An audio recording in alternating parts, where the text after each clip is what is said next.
What's up, AfterBuzzers? Welcome to the Real Housewives of Dallas after show. We have so much for you tonight, but mostly we're talking hoes, and more hoes. All of that coming up for you next. I'm Maria Menounos, and you're tuned in to AfterBuzz TV, the ESPN of TV talk. Now, let the buzz begin. Hey! What's up, party people? Woo! Welcome to the Real Housewives of Dallas after show, you guys. Unfortunately, Raylan is home sick with the cold, so it's all me and you people, so let's make it happen. All right, so tonight we have a great show for you. We're talking the lingerie party. We're talking hoes, we're talking Deandra, all that, and we have some news and gossip. We're doing everything tonight, so stay tuned. And in case you guys didn't know, I am your host, Erica Edwards, and I am happy to be here. All right, you guys. So I think overall, I actually like this episode because I always start off trying to figure out what I think about the episode.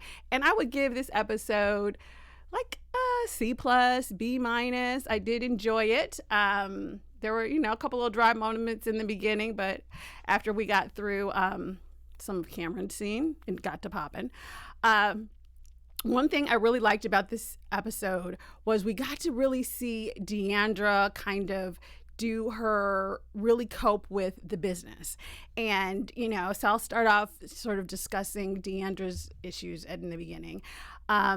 So we see Deandra finally, you know what I'm saying? She blew off that first meeting she had with Travis because she was getting her hair done and her color didn't turn out right or whatever nonsense she came up with. And so she decides to meet with him again. And what I really liked about this is to see Travis totally shown. He just was like the star of the episode. Like, give him his own star because he was like the best housewife of this episode for sure. Because he was such a straight shooter, but without being mean or offensive. And he kind of like just sat down with Deandra and really schooled her on what it means to be your own boss and to run your own business and some of the hard decisions that she's going to have to make. And he brought up a really interesting point about children who have these really strong parents like him and his father and she and Mama D, about how a lot of times their parents are in competition with them. And I think that's an interesting thing. I mean, I think that, I don't know if Mama D is necessarily in competition with Deandra, but there is some sort of push and pull there. And maybe it is of a competitive nature because Mama D still, I think, kind of has it together, or at least thinks she does. So it was interesting to really see him kind of school Deandra, but in a nice way. And he was really cool.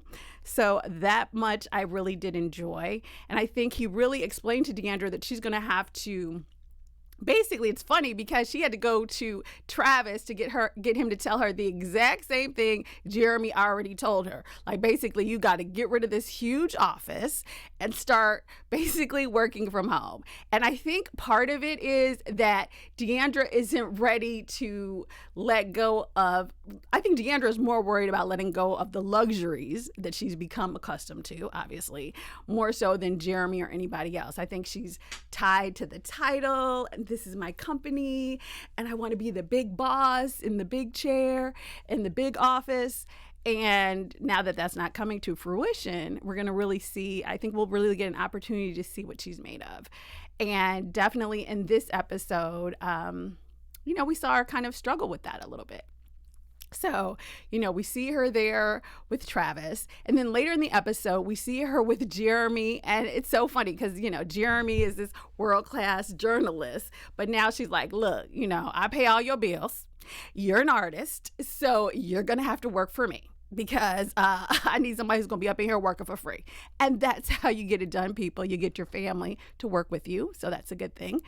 But it was interesting because, we see Jeremy kind of doing his thing.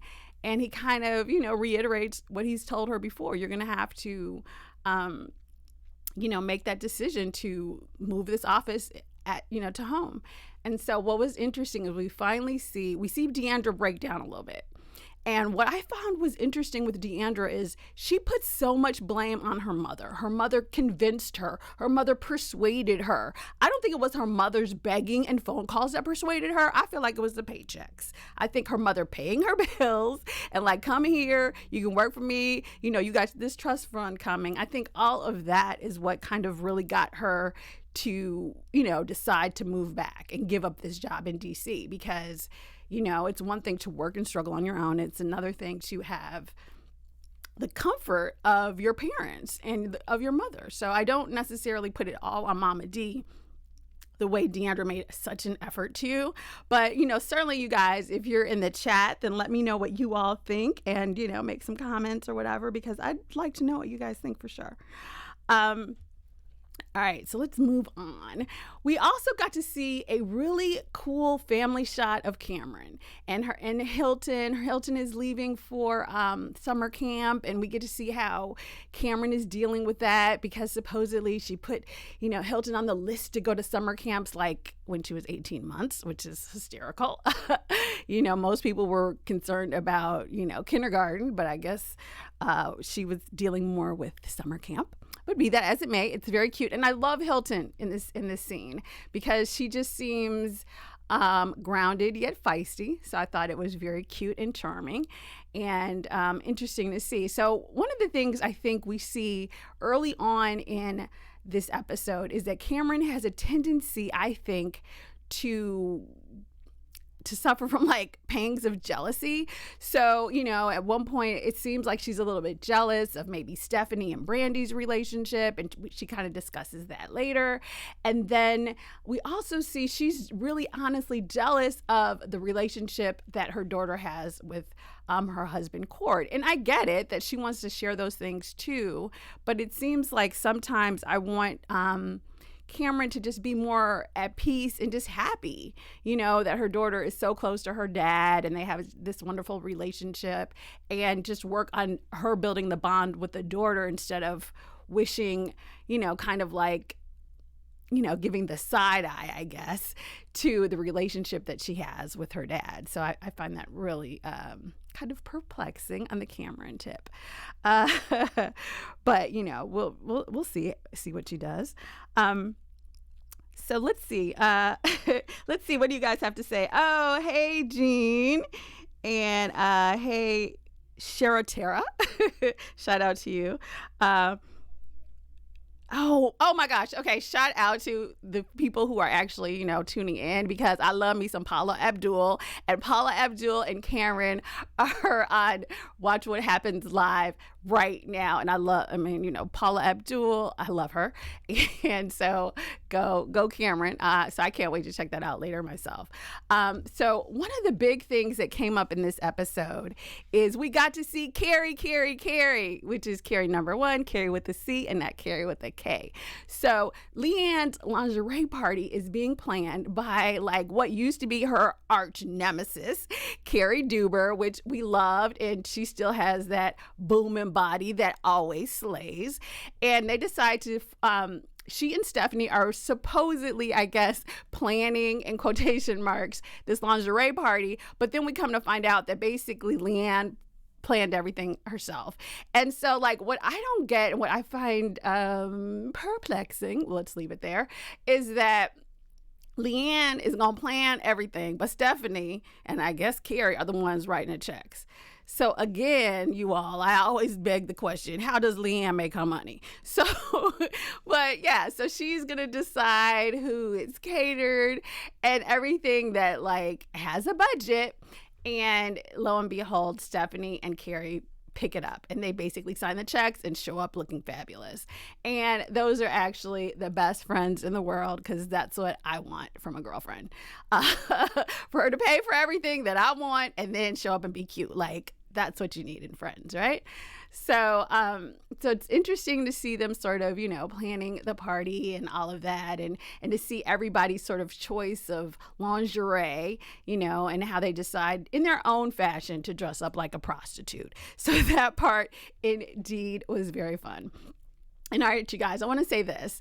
Thank you so much for joining me here, tonight, and for sticking with us here at AfterBuzz, because it's because of you all. Our fans have made us the ESPN of TV talk. So I will say this, we need your help. So, if you're watching right now, subscribe to our channels, listen to us on SoundCloud or on iTunes or whatever. And if you're already watching, you might as well give me a like because you're already here. Just do it. You're here. Enjoy it. But thank you guys so much for giving us the opportunity to do the thing that we love, which is talk about TV. And for me, talk about these housewives. For sure. So thank you guys so much. We love that. But let's go back to the party and the Carries. So we see in this episode that everybody's kind of wearing their own little turn on what they think is, appropriate for a lingerie party. So it's interesting. So Carrie Duber, of course, she's, she has the best. Well, I don't know if everybody has a good body on this show, but Carrie Duber is the one who's just super confident in it. And it's interesting because we see Kameron shopping with the other Carrie, and she kind of puts her in this long dress and gives her this whole long spiel about, well, we don't want you looking like a hoe. Meanwhile, when we see Brandy showing up, also looking fabulous, okay, we see Kameron in the confessional reading her for being a hoe because her boobies are out, her butt is out, her legs are out. Kameron, heads up, this is a lingerie party that your good friend LeeAnne decided to have on Wednesday at 1 p.m. So she was the one who wanted you all out in the streets looking like a hoe or a prostitute in the middle of the afternoon. That wasn't Brandy's choice. So because, Kameron comes in talking about, I'm the youngest one, but I'm dressed like a grandma. Yeah, that's not really a compliment for yourself. So it's interesting to see. Once again, Kameron is holding Brandy to a different standard than LeeAnne. LeeAnne was the one who even decided to do this. Brandy's not just walking around in booty shorts all the time. And, but Kameron is calling her the hoe. But LeeAnne's all good. And it's interesting because even when we see the previews for the upcoming episodes, we still see everything crazy that LeeAnne does, Kameron stands behind it, no matter what.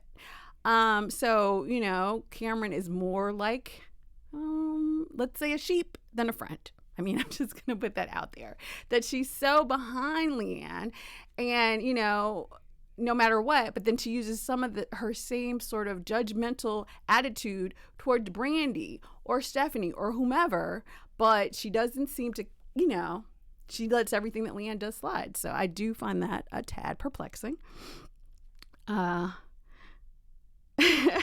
Okay, Sarah says, the best line was Hilton saying she is going to camp to get away from the blondes.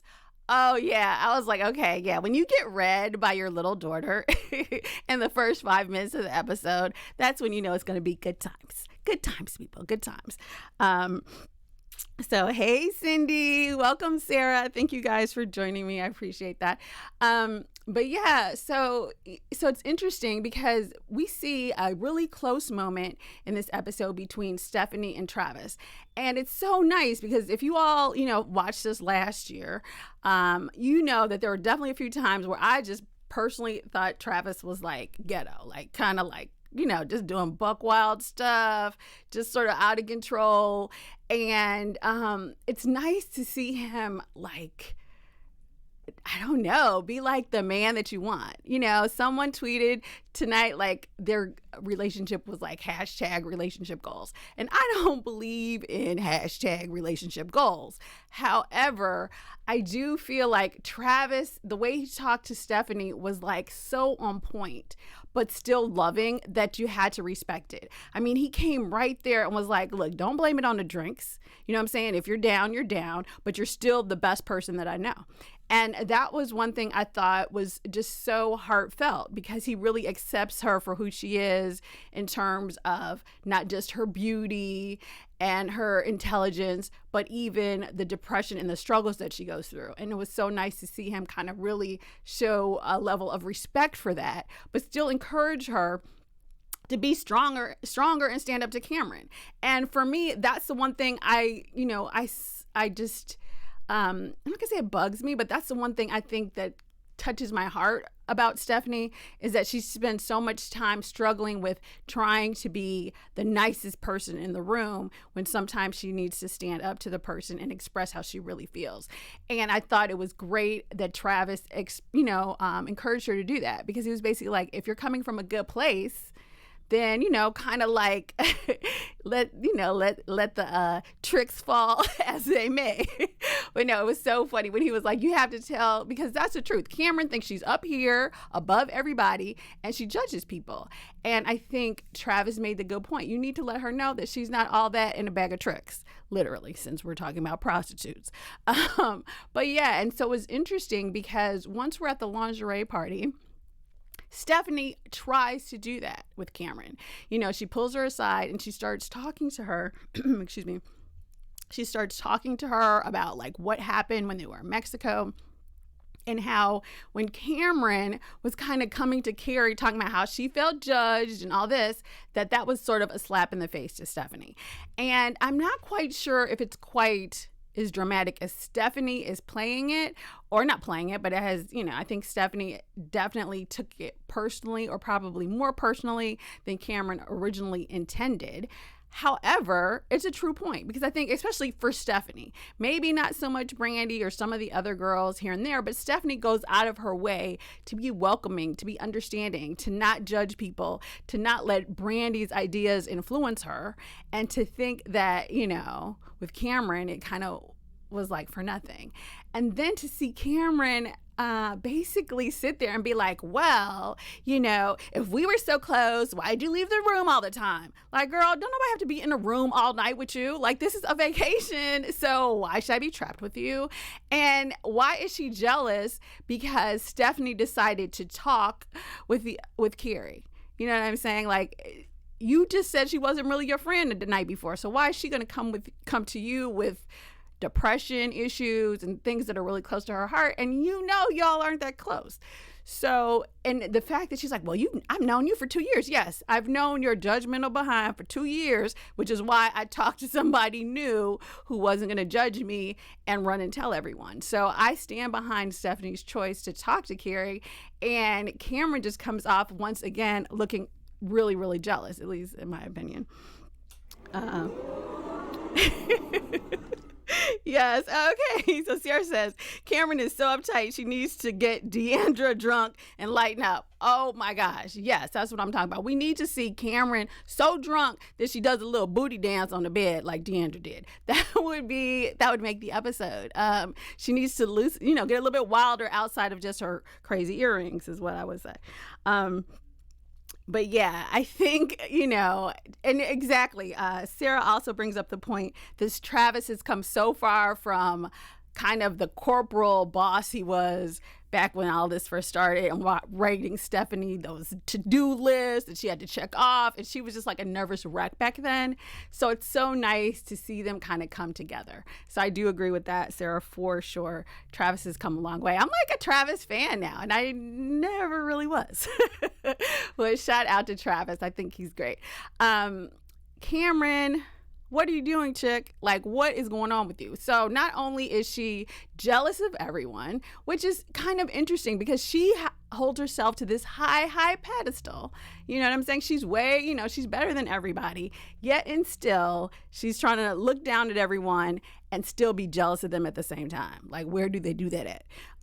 So it's interesting to see her kind of get so upset with Stephanie because she's bringing up this argument and Stephanie's trying to make a point. She's not even really touching on the argument that was with Brandy or the trash comment, but Kameron uses this as an excuse, I think, to just jump out of the conversation and run and get LeeAnne's help. So that's what she goes to do. And, and we kind of sort of wrap it up right there at the end where, LeeAnne is trying to be supportive to Stephanie and it's like, well, you're a good person, which you are because you wrote the check for all of this. Did you guys love LeeAnne's acting?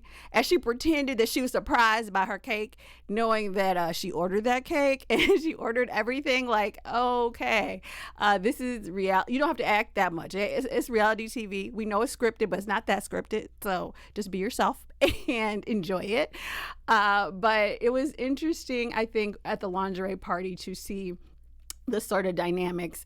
And then Carrie with a K was kind of like, oh, you know, it was interesting to see how she was sort of, I thought she would be a wilder chick. You know what I'm saying? And I was surprised even though Kameron picked it out, I was like, why are you two in this long black dress? Like, I thought this was lingerie, not like, whatever, the 20s. But still very cute. Everyone did look fabulous. I will say that. Everyone looked really, really great. And one thing we did see with Carrie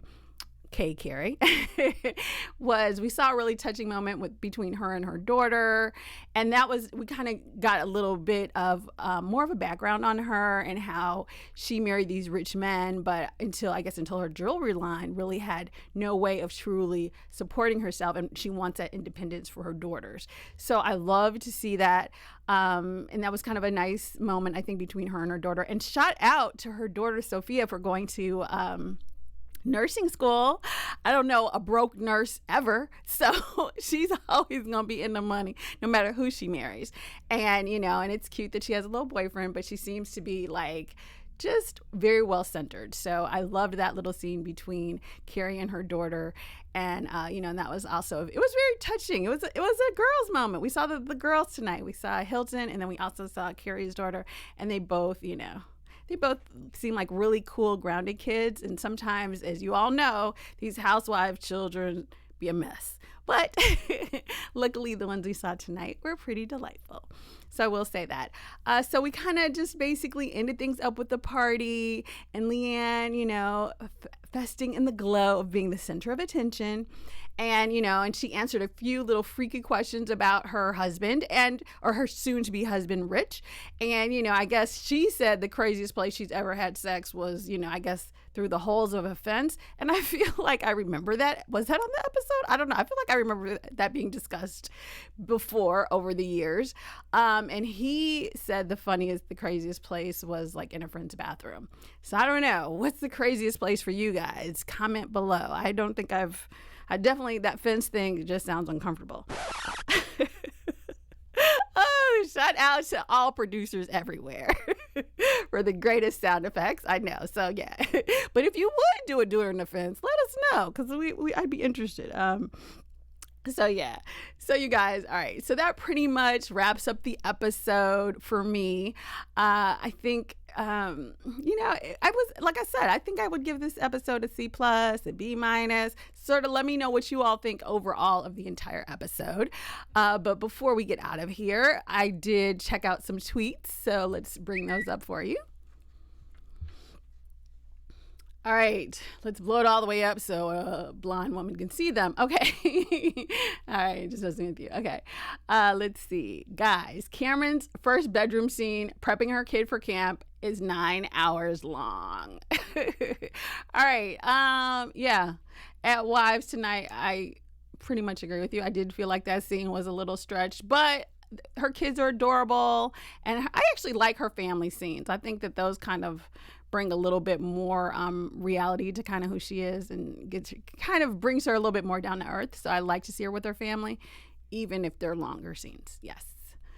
All right, at Travis Holman for the win during this episode. Yes, indeed. And his hoo-ha tweet adds some bonus points. He sure has changed for the better from season 1. His advice to Stephanie was perfect. Giving Deandra business advice is also what a good friend and gentleman does. Hashtag RHOD. I totally agree with everything. I thought, like, this episode, he just really shined a lot in just being a nice, down-to-earth husband and friend. So I enjoyed him a lot this episode. Let's see. At Clairvoyant, Deandra doesn't really want a company where she has to work. She just wants to say, I own a company. Absolutely. I think in this episode, we see her break down about being 50 and having to start over. And it just seems a little bit, and she kind of seems to be playing the blame game with her mom instead of like really just being ready to get in there and do the work. So we'll see how it goes for her. All right, at Wives Tonight. Why does Kameron's son look like Stephanie's husband? Dun, dun, dun. I do think her son is adorable, and he does seem to have a bit of a Travis haircut. I will say that. So let me know what you guys think. I thought that was an interesting tweet. Perhaps Wives Tonight know something we don't know. All right. Let's see. Yes, your childhood was rough, LeeAnne, but stop using it to shut people down. Trauma is not a contest. Absolutely. I thought when LeeAnne and Brandy were having that discussion there during the lingerie party, that Brandy was trying to explain, kind of what they were trying to relate. And then as soon as Brandy started admitting that anything kind of bad happened to her, there's LeeAnne to be like, yeah, I was in a trailer, and then I was in a trailer too, but then I was being raped. And it's like, okay, no, you're not trying to one-up me with how bad our lives are. We were trying to have a discussion to relate to each other. So, LeeAnne, we understand you've been through it, but let's try to relate to people other than yourself. All right, you guys. So we're moving on to some news and gossip. AfterBuzz TV News. All right, you guys. So in tonight's episode, we saw Carrie sing goodbye or, congratulating her oldest daughter, Sophia, for graduating from, she's turning 21, and this is sort of her last year in college. But actually, she was also saying goodbye recently to her youngest daughter, her baby, Olivia, who's going to be joining us out here in LA to go to college. So she posted this on Instagram because actually Carrie was here. We hate that we missed her, but, hopefully the next time she's in LA visiting her daughter, we'll get her on the show. So we'll keep you guys posted. And since we're talking all things daughters tonight, this is a picture from Brandy Redmond's Instagram. This is the beautiful slumber birthday party that she threw for her daughter, Brinkley. Yes, super cute Brinkley. It was a unicorn theme, and she's super excited because she planned it herself, because I think she called a party planner and she felt it was too expensive. So she did all this fabulousness herself, folks. So you guys, thank you so much for joining me. That's our show. And before I get out of here, I will give my own prediction. Your AfterBuzz TV predictions.